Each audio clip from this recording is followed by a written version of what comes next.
하나님이 예수와 함께 십자가에 못 박힌 것은 죄의 몸이 죽어 다시는 우리가 죄에게 종노릇하지 아니하려 함이니 이는 죽은 자가 죄에서 벗어나 의롭다 하심을 함을 얻었습니다.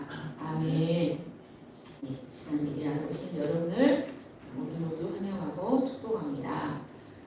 시간은 우리가 그리스도에게 세례된 이유라는 제목으로 저와 여러분이 은혜 나누도록 하겠습니다. 잠깐 제가 기도하면서 노아의 홍수 심판이 떠올랐습니다. 여러분, 홍수 심판은 단순히 심판이 아니라 하나님의 씨를 보존하시기 위한 하나님의 은혜였습니다. 왜냐하면 하나님께서 심판하시지 않으면 남아있는 씨마저도 모두 섞일 위험이 있었기 때문에 하나님께서 홍수 심판을 통해서 하나님의 씨를 남겨놓으신 거예요. 그래서 마찬가지로 코로나도 하나님의 씨를 너무나 위험하기 때문에 그 잘못된 사상과 잘못된 신학이 너무나 위험하기 때문에 한국 교회를 다 덮쳐버릴 정도로 위험하기 때문에 거룩한 씨를 남기기 위한 하나님의 은혜라는 것을 여러분들도 발견하셨으면 좋겠습니다. 하나님의 뜻이 다 이루어지면 이 코로나가 끝나고 우리는 또 새로운 세대를 향해 나아가게 될 줄로 믿습니다.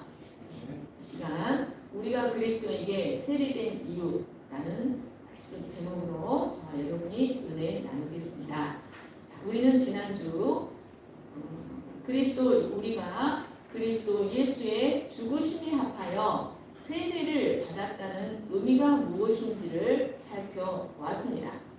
이제 바울은 4절에서 우리가 그의 죽으심과 함께 세례받은 결과가 무엇인지를 설명합니다. 자, 4절 말씀을 보십시오. 그러므로 우리가 그의 죽으심과 합하여 세례를 받음으로 그와 함께 장사되었나니. 먼저는 우리가 그와 함께 장사되는 것입니다. 여러분, 이 또한 부정과거 수동태로 기록되어서 예수께서 무덤에 묻히시는 그 순간에 우리의 옛사람도 하나님에 의해 그와 함께 완전히 장사되어 다시는 소생하지 못하게 되었다라는 것을 의미합니다. 여러분, 그리스도께서 장사되고 또 우리 또한 그와 함께 장사되었다는 사실은 매우 중요합니다. 여러분, 장사가 무엇입니까? 장사란 바로 죽은 자를 무덤에 내장하는 것입니다. 우리는 생명이 조금이라도 붙어 있다고 보여지면 결코 사람을 땅에 묻지 않습니다. 완전히 그 숨이 끊어지고 생명 활동이 모두 완전히 끝났다고 믿어질 때 의사가 사망 선고를 한 후에 그 사람을 땅에 묻습니다. 그러니까 장사란 그 사람이 완전히 죽었음을 최종적으로 증명하는 행위인 것입니다. 그러므로 예수 그리스도께서 장사되셨다는 것은 그가 십자가에서 완전히 죽었다는 것을 의미합니다. 그런데 우리는 하나님에 의하여 그의 죽으심에만 연합되는 것이 아니라 그의 장사됨에도 연합됩니다. 여러분, 이 사실이 우리에게 매우 중요하다고 말씀드렸습니다. 그러면 이 사실이 우리에게 과연 어떤 의미가 있을까요? 여러분, 사람이 완전히 죽었다는 것은 그가 전에 처해 있던 조건과 상태에 대하여 완전히 끝이 나버렸다는 것을 의미합니다. 죽음은 그가 이 세상에서 가졌던 모든 신분과 지위와 상태와 권리와 의무 등을 완전히 말소시켜 버립니다. 그가 가졌던 좋은 것이든 나쁜 것이든 모두 끝이 나 버리는 것입니다. 그래서 사람의 시신을 땅에 묻고 돌아오면 그가 전에 가지고 있던 모든 것들을 다 태워버립니다. 여러분, 이와 같이 우리도 그의 죽으심뿐 아니라 그의 장사에도 연합되었다. 우리의 옛사람이 완전히 무덤에 묻혀버렸다 라는 것은 우리가 전에 속해 있던 아담 안에서의 옛사람의 상태와 지위와 신분과 책임과 의무가 모두 끝이 나버렸다라는 것을 의미합니다. 이것은 우리 옛사람이 이전에 가졌던 죄와 율법에 대하여 가진 모든 책임과 의무까지도 끝이 나버렸다는 것을 의미합니다. 여러분, 사람이 죽으면 아무리 큰 범죄를 저질렀다 할지라도 죽어버리면 더 이상 그에게 기소를 하지 않습니다. 왜냐하면 그가 죽음으로써 자신의 죄에 대한 책임을 감당해버린 것으로 보기 때문입니다. 여러분, 죄에 대한 가장 큰 책임은 바로 죄에 대한 가장 큰 대가는 죽음입니다. 그런데 그 스스로 자신을 죽임으로써 죄에 대한 책임을 그 스스로 감당했다는 것입니다. 실제로 스코틀랜드에서는 사형당한 사람을 죄인을 사형하고 나서 의롭게 되었다라고 선포한다고 합니다. 사람을 처형하고 나서 he was justified, 의롭게 되었다라고 선포한다고 합니다. 그것은 그가 죽음으로써 자신의 모든 책임, 죄에 대한 책임을 완수했다라는 것을 의미합니다. 이렇게 그리스도는 완전한 죽음으로써 이 땅에 오신 자신의 사명을 모두 완수하셨습니다. 여러분, 그리스도의 사명이 무엇입니까? 그것은 바로 인간들의 죄에 대한 율법의 요구를 만족시키는 것입니다. 죄에 대한 율법의 최종적인 요구는 결국 죽음입니다. 그런데 그리스도께서 모든 사람을 대신하여 죽으심으로써 인간들의 죄에 대한 율법의 모든 요구를 만족시키셨던 것입니다. 자, 4절 하반절 말씀을 다시 보십시오. 이는 아버지의 영광으로 말미암아 그리스도를 죽은 자 가운데서 살리심과 같이 우리로 또한 새 생명 가운데서 행하게 하려 함이라. 여러분, 바울은 우리가 그의 죽으심뿐만 아니라 그의 장사되심에도 연합되어진 궁극적인 이유가 무엇인가를 설명합니다. 여러분, 우리가 그의 죽으심뿐 아니라 그의 장사되심에도 연합된 궁극적인 이유가 무엇입니까? 그것은 바로 그의 부활에도 필연적으로 연합되어서 그가 부활하실 때 우리도 함께 부활하여 하나님께 속한 새 생명 가운데서 행하도록 하기 위함입니다. 여러분, 기억하십시오. 다시 한번 말씀드립니다.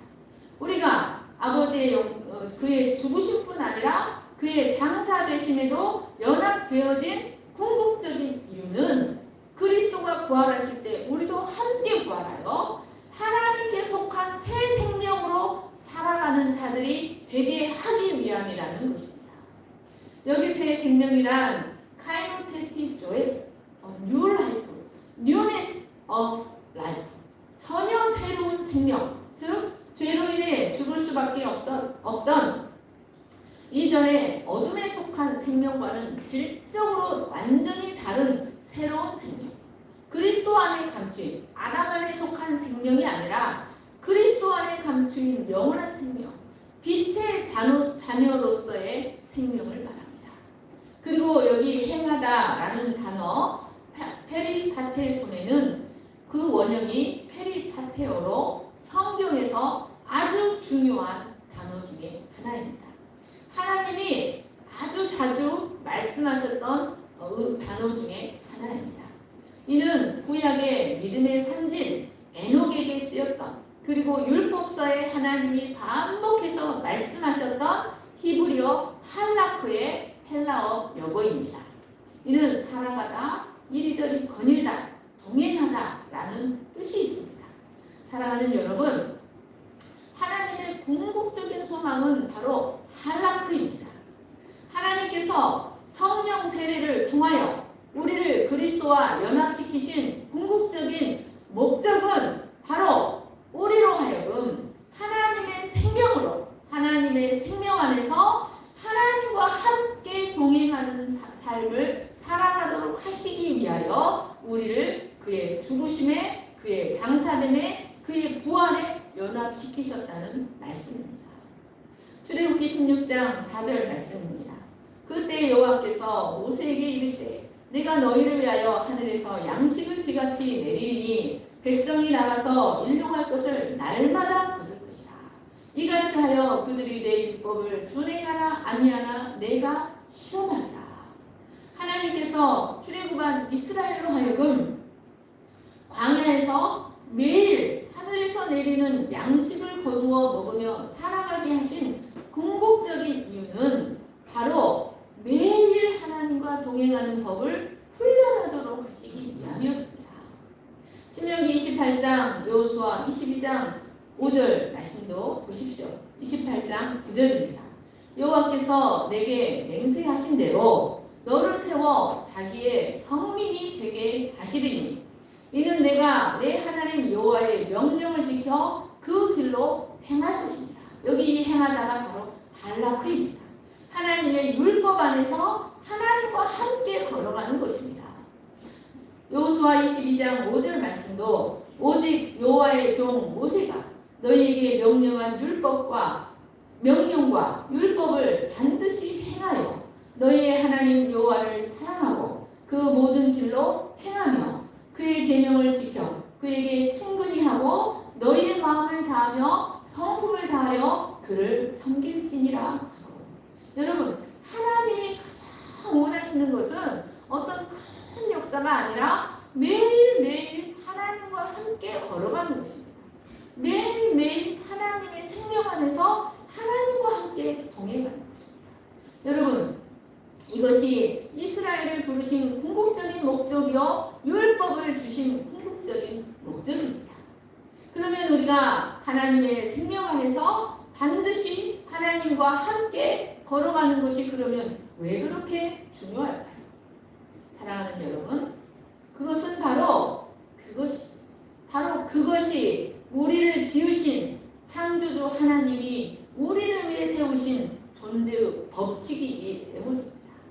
우리를 만드신 하나님이 우리가 이 땅에서 가장 잘 살아가는 법이 무엇인지를 정하신, 새겨놓으신 우리를 위한 존재의 법칙이기 때문입니다. 하나님의 생명 안에서 하나님과 함께 걸어가는 것, 이것이 바로 우리가 하나님의 장구한 복을 누리는 유일한 생명의 원리이기 때문입니다. 그런데 아담이 이 법칙을 어기고 자기의 힘과 자기의 지혜와 자기의 생명만으로 자기의 길을 걸어가기를 택했던 것이었습니다. 그 결과 우리는 아담의 타락한 생명 안에서 하나님을 위하여 열매를 맺는 것이 아니라 죄와 사망을 위하여 열매를 맺는 사탄의 선민으로 전락하고 말았습니다. 그런데 이런 우리를 하나님께서 그리스도를 통하여 아담의 생명과는 전혀 다른, 아니 아담이 최초에 받았던 그 생명보다 더 나은 생명으로 다시 태어나게 하셔서 우리로 하여금 하나님의 생명 안에서 하나님과 함께 동행하며 하나님을 위하여 생명의 열매를 맺는 자들로 세워주셨습니다.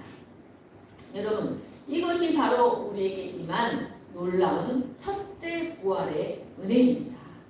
우리가 이 생명 안에서 하나님과 함께 걸어가는 법을 배운다면 하나님은 우리를 통하여 당신의 영광을 하나님 자신이 친히 나타내십니다. 그리고 우리는 이 땅에서 하나님의 성민으로 인정받게 될 것입니다. 자, 계시록 20장 5절을 같이 읽겠습니다. 이 첫째 부활에 참여하는 자들은 복이 있고 거룩하도다. 둘째 사망이 그들을 다스리는 권세가 없고 도리어 그들이 하나님과 그리스도의 제사장이 되어 1000년 동안 그리스도와 더불어 왕노릇하리라. 여러분, 그리스도가 부활하실 때 죽어있던 우리의 영이 부활하는 것, 즉 우리의 거듭남의 은혜가 얼마나 놀라운 일인가. 그것은 첫째 부활에 참여하는 자들은 복이 있고 거룩하다. 여러분, 하나님의 정하심이 있어야 하고 하나님이 성령을 통하여 우리를 그리스도에게 연합시켜 주셔야만 우리는 그의 부활과 함께 우리의 죽은 영이 거듭나게 됩니다. 여러분, 그러나 하나님의 정하심이 없으면 아무리 천년이 지난다 할지라도 다시 이 첫째 부활을 죽은 자들이 살아나는 역사가 일어나지 못합니다. 그런데 우리는 우리에게 임한 이 첫째 부활의 은혜, 거듭남의 은혜가 얼마나 놀라운 일인지 알기 위해서는 먼저 바울이 그리스도의 부활을 어떻게 설명했는지를 살펴볼 필요가 있습니다. 4절 하반절 말씀을 보시면 바울은 아버지의 영광으로 말미암아 그리스도를 죽은 자 가운데에서 살리셨다라고 말하고 있습니다. 여기 아버지의 영광이란 하나님의 영광의 여러 속성 중에 바로 올마이티가 엘 샤다이 권능의 속성을 말합니다. 하나님의 권능의 속성을 말합니다. 하나님은 자신의 영광 안에 있는 권능의 속성으로 그리스도를 부활시키셨습니다. 그리스도의 부활이 선포하는 첫 번째 메시지는 바로 하나님 아버지의 영광스러운 권능이었습니다. 사랑하는 여러분, 사망이 무엇입니까? 사망은 죄의 권능이 최고조로 나타난 순간입니다. 사람의 힘이 아무리 세다 해도 사망의 힘에는 결코 옴짝달싹하지 못합니다. 이 땅에 사망의 권능을 풀고 사람을 다시 살려낼 수 있는 자는 아무도 없습니다. 그런데 이 사망은 그리스도도 있는 힘을 다해 자신의 권능 아래 붙잡아 두기 위해 돌로 무덤문을 임봉해 버렸습니다. 그런데 하나님은 영광스러운 권능으로 사망의 권능을 파하시고 그리스도를 부활시키셨습니다. 이로써 그리스도가 죄와 사망의 통치를 완벽하게 이기셨음을, 자신에게 속한 자들을 사망을 풀어 구원하셨음을 선포하셨습니다. 자, 4절 하반절 말씀과 에베소서 1장 19, 20절 말씀을 다시 같이 보겠습니다. 이는 아버지의 영광으로 말미암아 그리스도를 죽은 자 가운데서 살리심과 같이 우리로 또한 새 생명 가운데서 행하게 하려 합니다. 그의 힘의 위력으로 역사하심을 따라 믿는 우리에게 베푸신 능력의 지극히 크심이 어떠한 것을 너희로 알게 하시기를 구하노라. 그의 능력이 그리스도 안에 역사하사 죽은 자들 가운데서 다시 살리시고 하늘에서 자기의 오른편에 앉히사. 여러분, 바울은 이 로마서와 에베소서와 다른 자신의 여러 서신에서 그리스도를 죽은 자 가운데서 살리신 바로 그 능력이, 그리스도를 살리신 바로 그 능력이 아담의 범죄로 말미암아 영적으로 완전히 죽어있던 우리를 하나님께 속한 새 생명으로 다시 태어나게 하셨다. 우리를 다시 첫째 부활로 부활시키셨다라고 말하고 있습니다. 하나님은 그 영광스러운 권능으로 그리스도만 살리신 것이 아니라 죄 가운데 완전히 죽어있던 우리도 다시 살리셔서 그와 동일한 생명으로 이 세상을 살아가게 하신 것입니다. 바로 그 능력으로 우리를 죄의 체제에서 완전히 벗어나 그의 아들의 빛의 나라, 은혜와 생명의 나라로 옮기시고 완전히 새로운 생명 가운데서 하나님과 동행하며 살아가는 자들이 되게 하신 것입니다. 바울은 모든 세대의 성도들이 자기들에게 임한 하나님의 능력이 어떤 것인지, 나에게 임한 하나님의 능력이 어떤 것인지 깨닫게 되기를 간절히 원했습니다. 5절 말씀을 보십시오. 만일 우리가 그의 죽으심과 같은 모양으로 연합한 자가 되었으면 또한 그의 부활과 같은 모양으로 연합한 자도 되리라. 여러분, 바울은 그리스도와의 연합을 3, 4절에서는 세례, 성령에 의한 세례의 비유를 하였습니다. 그런데 이제 그는 이 연합의 신비를 다시 접붙임의 비유로 설명합니다. 이 5절 말씀을 보시면 같은 모양으로 연합한 자가 되었으면 연합한 자가 되리라.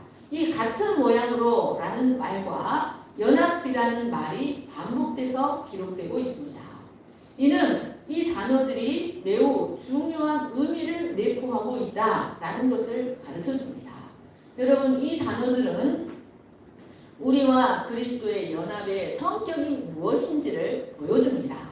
여기 같은 모양으로 라는 말은 토, 호모, 이오마티, in the likeness, 같은 모양 안에서, 닮음 안에서, 닮음이라는 뜻입니다. 여러분, 이는 그리스도의 죽으심과 부활이 아담에게 속한 우리로서는 결코 흉내낼 수 없는 아주 독특하고 고유한 것이라는 의미가 들어있습니다. 그러니까 이것은 여러분, 우리와 그리스도의 성질이 전혀 다르다라는 것을 가르쳐줍니다. 절대로 연합될 수 없는 존재들이다라는 것을 의미합니다. 이 동일한 단어 호모이오마티가 로마서 8장에도 나옵니다. 여러분 잘 들으시고 생각하시면서 들으시기 바랍니다. 로마서 8장 3절입니다. 율법이 육신으로 말미암아 연약하여 할 수 없는 그것을 하나님은 하시나니 곧 죄로 말미암아 자기 아들을 죄 있는 육신의 모양으로 보내어 육신의 죄를 정하사. 여러분, 그리스도가 이 땅에 우리를 죄로부터 해방시키기 위하여 율법 아래로 오실 때 그리스도는 죄 있는 육신으로 오신 것이 아니라 죄 있는 육신의 모양으로 오셨다는 것입니다. 여러분, 이것은 그분의 육신이 우리의 육신과 달랐다는 뜻이 전혀 아닙니다. 만약 그렇다면 그분은 참 사람이 되셨었다고 할 수가 없습니다. 우리의 육신과 그분의 육신이 전혀 달랐다면 그분은 우리의 죄사정, 중보자가 될 수 없습니다. 그분의 몸도 우리의 몸과 똑같은 육신이었습니다. 그런데 다른 점이 있었습니다. 자, 여러분, 우리의 몸에는 여러 지체들이 있고 거기에는 육체이기 때문에 갖는 본능과 성향들이 있습니다. 그런데 이런 것 자체가 죄는 아닙니다. 여러분, 예수님도 우리와 동일한 몸을 가지셨기 때문에 그분도 우리와 똑같은 육체적인 본능과 성향들을 갖고 계셨습니다. 여러분, 그분도 우리와 똑같이 배가 고프셨고 그분도 우리와 똑같이 피곤하셨고 더 나아가서 그분도 똑같이 우리와 같이 성욕을 느끼셨고 똑같이 시험을 받으셨습니다. 그런데 차이점은 그분에게는 죄가 전혀 없으셨다는 것이었습니다. 그랬기 때문에 그 본능과 욕구들을 지배하시고 조절하실 수 있었다는 것이었습니다. 그분의 몸은 그 모든 본능과 기능과 능력과 성향이 온전한 조합 가운데 올바른 위치에 있었습니다. 그분의 몸은 정한 상태였습니다. 그래서 마귀가 그를 죄를 짓도록 유혹했지만 결코 성공하지 못했던 것이었습니다. 그가 이렇게 홀리스, 클린, 퓨어, 완전히 그의 몸이 올바른 위치, 정한 상태에 있었던 것은 바로 그가 거룩하게 잉태되셨기 때문이었습니다. 히브리서 4장 15절, 누가복음 1장 35절을 보십시오. 우리에게 있는 대제사장은 우리의 연약함을 동정하지 못하실 리가 아니요 모든 일에 우리와 똑같이 시험을 받으신 이로되 죄는 없으시니라. 천사가 대답하여 이르되 성령이 내게 임하시고 지극히 높으신 이의 능력이 너를 덮으시리니 이러므로 나실 바 거룩한 이는 하나님의 아들이라 일컬어지리라. 여러분, 그의 몸이 올바른 모든 기능과 본능과 성향들이 올바른 위치에 있고 그의 몸이 정한 상태에 있었던 것은 바로 그가 성령으로 잉태되신 하나님의 아들이었기 때문이었습니다. 그의 몸은 정한 상태였습니다.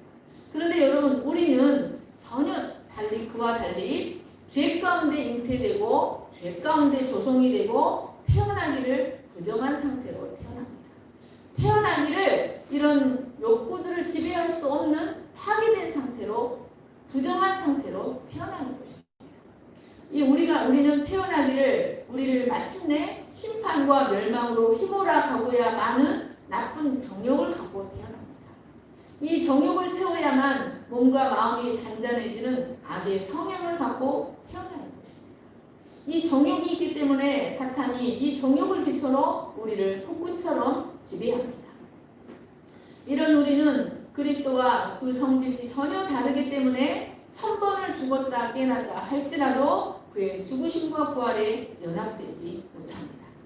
그런데 성령께서 이런 우리를 그리스도에게로 연합시켜 주시고 그의 죽으심과 부활의 결과를 우리로 누리게 하십니다.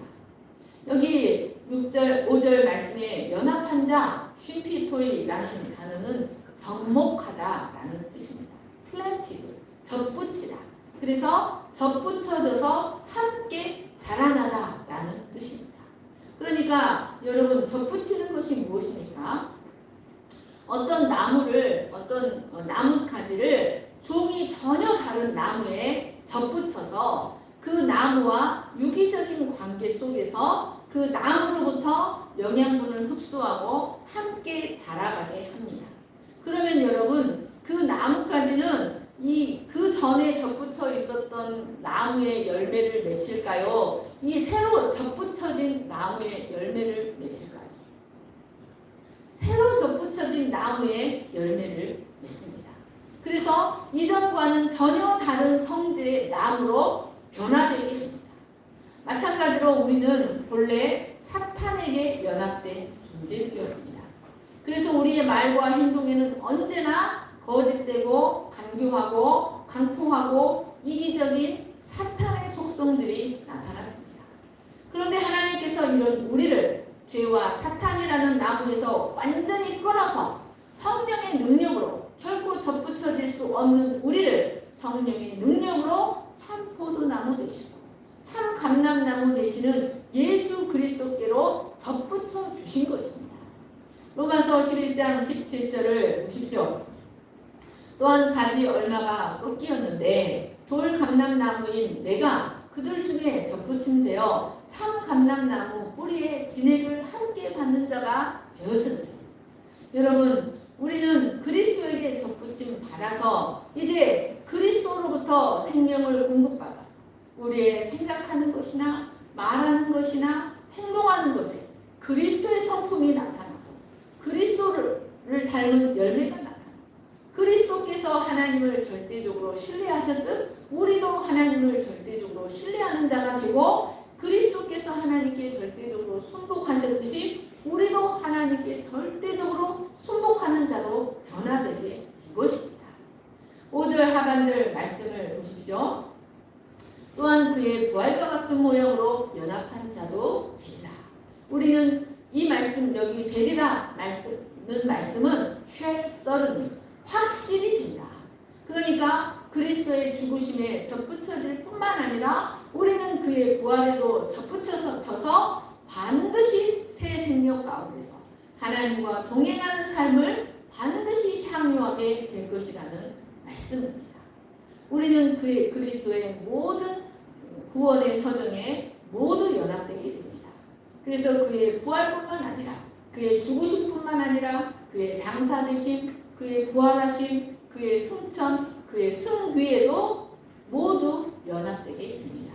그래서 우리는 이 땅에서 하나님께 속한 생명으로 살아갈 뿐만 아니라 장차 그리스도께서 재림하실 때 우리도 그와 같은 영화로운 몸으로 온전히 변화되게 됩니다. 자, 에베소서 2장 4, 5, 6절 쭉 같이 읽겠습니다. 고린도후서 4장 14절, 빌립보서 3장 21절입니다. 시작. 긍휼이 풍성하신 하나님이 우리를 사랑하신 그 큰 사랑을 인하여 허물로 죽은 우리를 그리스도와 함께 살리셨고 또 함께 일으키사 그리스도 예수 안에서 함께 하늘에 앉히시니 주 예수를 살리신 이가 다시 살리신 이가 예수와 함께 우리도 다시 살리사 너희와 함께 그 앞에 서게 하실 줄 아노라.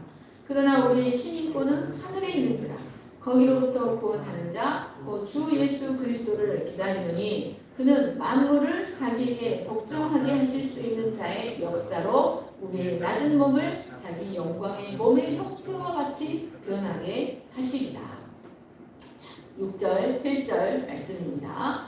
우리가 알거니와 우리의 옛사람이 예수와 함께 십자가에 못 박힌 것은 죄의 몸이 죽어 다시는 우리가 죄에게 종노릇하지 아니하려 하니 이는 죽은 자가 죄에서 벗어나 의롭다함을 얻었습니다.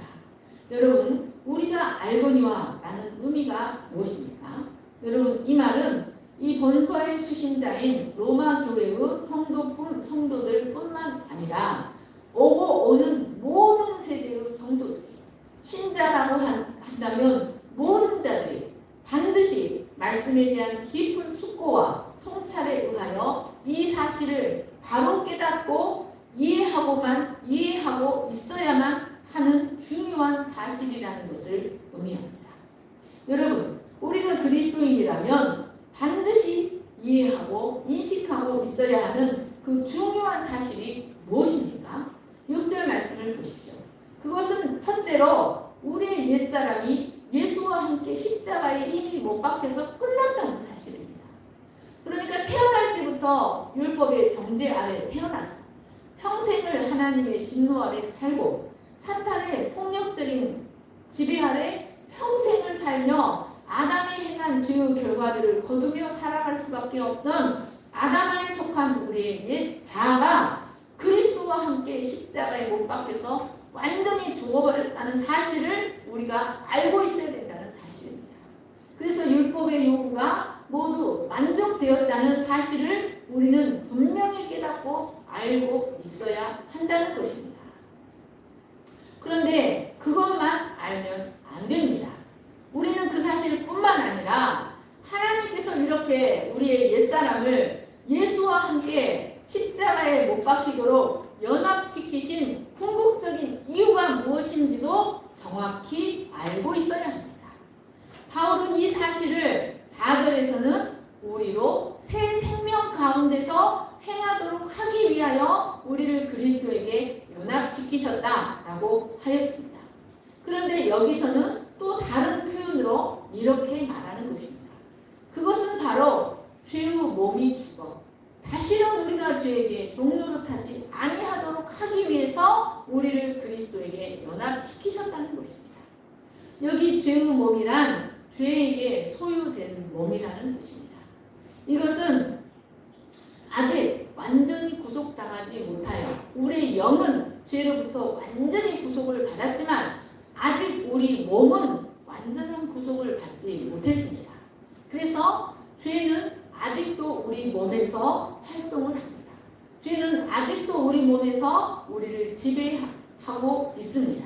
그래서 이 죄의 몸이란 죄에게 소속된 몸, 아직 구속다 받지 못하여 여전히 죄에게 주관당하는 우리의 육체를 가리킵니다.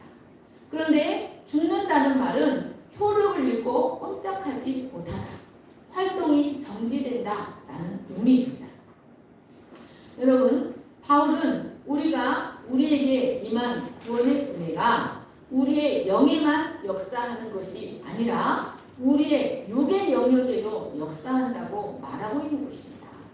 우리의 영만 완전히 구원받은 것이 아니라 이 구원의 은혜, 연합의 세례의 은혜는 우리의 몸 안에도 역사하여 여전히 우리의 몸 안에서 지배력을 행사하고 있는 죄의 세력까지도 점점점 그 효력을 잃고 무력해지게 만든다. 그 효력을 잃고 그 활동을 점점점 정지시켜 준다라는 것을 의미하고 있는 것입니다. 여러분, 이것은 마치 우리가 예수님이 자신의 욕구를 절제하셨듯이 자신의 욕구를 처리하셨듯이 우리의 몸도 정한 상태로 점점점 변해간다. 우리도 예수님처럼 그 본능과 욕구들을 지배하고 다스리고 잘 처리할 수 있게 배워져 간다는 것을 의미합니다. 여러분, 우리 육신 안에 아직 남아있어서 우리를 자꾸 지배하려는 죄를 다룰 수 있는 가장 좋은 방식은 바로 우리가 알거니와입니다. 바로 우리에 대한 진리가 무엇인지를 올바르게 깨달을 때, 우리의 정체성이 무엇인지를 올바르게 깨달을 때 우리는 우리 몸 안에서 여전히 왕노릇하려는 죄를 다스릴 수가 있습니다. 우리는 예수 그리스도로 말미암아 죄와 영원히 결별하여 더 이상 죄의 지배 아래 거하지 않는 자들이라는 사실을 깨달아야 합니다. 우리는 영원히 완전히 어둠의 나라에서 빛의 나라로 그 신분을 옮겨버렸다는 사실을 깨달아야 합니다. 우리가 이 사실을 깨달을 때 다시는 죄가 나를 지배하지 못하도록 내버려 두지 않게 됩니다. 여러분, 우리가 완전히 죄의 영역에서 하나님의 영역으로 완전히 옮겨버렸다는 사실을 구약이 어떻게 가르쳐주고 있습니까? 하나님은 이 사실을 분명히 가르쳐 주시기 위하여 이스라엘을 홍해가 있는 광야길로 인도하셔서 홍해를 건너게 하셨던 것이었습니다. 그 홍해는 그 이스라엘이 바로의 권세에서 완전히 벗었다는 것을 시각적으로 보여주는 장치였습니다. 또한 이것은 이스라엘이 우리의 몸속에 죄의 세력이 남아있다는 것은 이스라엘이 홍해와 광야와 요단을 거쳐서 약속의 땅에 들어갔지만 그 땅에 아직 가나안 7 족속이 남아있었던 것과 같습니다. 그러나 하나님은 이스라엘이 승리할 수 있도록 그들이 이미 그들에게 그 땅을 주셨다고 그 약속을 반복해서 말씀해 주셨습니다. 그러므로 이스라엘은 이 승리에 대한 약속을 믿고 가나안의 7 족속을 남아있던 7 족속을 싸워서 몰아내야만 했습니다. 여러분, 이제 말씀을 정리합니다. 이것이 바로 우리가 계속해서 죄에 머물 수 없는 진정한 이유입니다. 여러분, 우리는 더 이상 죄에 머무를 수 없는 위치와 신분을 갖고 있는 것입니다. 그러므로 은혜를 더하기 위하여 죄에 계속해서 거하자라고 한다는 것은 이 복음을 올바르게 이해하지 못한 어리석은 생각이라는 것을 증명해 주는 것입니다. 또한 우리가 여기서 반드시 알아야 할 중요한 사실이 있습니다. 그것은 우리가 복음을 믿을 때 그리고 복음을 전할 때 단순히 우리가 죄사함 받고 의롭다함을 받은 것만 믿는 것이 아니라 우리가 그에게 완전히 연합되었다는 사실까지 믿어야 한다는 것입니다. 그리고 우리가 복음을 전할 때 단순히 우리가 죄사함을 받고 의롭다함을 받고 또 우리가 하나님께 기도하면 이것저것을 들어주신다라고 전할 것이 그것만 전할 것이 아니라 우리가 이전에는 아담에게 속해 있었으나 이제는 그리스도에게 속해 있다. 이제는 우리가 전에는 아담의 생명으로 살았지만 이제는 그리스도에게 속한 전혀 다른 조회의 생명으로 살아간다. 우리는 이 신분에서 저 신분으로, 이 나라에서 저 나라로, 이 생명에서 저 생명으로 바뀌었다는 이 기본 복음의 진리를 믿어야만 올바른 믿음이요 그것을 전해야만 올바른 복음 전함이라고 할 수 있는 것입니다. 사랑하는 여러분, 바울이 우리가 알거니와 라고 말했던 것처럼 우리는 이 사실을 반드시 알아야